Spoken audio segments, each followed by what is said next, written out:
غیر سرکاری سماجی تنظیم جاگو جگاؤ رجسٹرڈ کے بانی صدر عمران نور نے ٹھنڈی سڑک پر واقع شہباز بلڈنگ میں محکمہ ماحولیات کے دفتر میں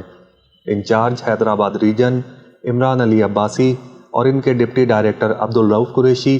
اسسٹنٹ ڈائریکٹرز عبدالجبار، علی نواز بھمرو، شاہ خالد اور سید خالد منیر شاہ کے ساتھ ماحولیاتی آلودگی کے تدارک کے سلسلے میں اپنی NGO کے تحت ماہ فروری میں کی جانے والی شجر کاری و آگاہی مہم کے حوالے سے گفتگو کی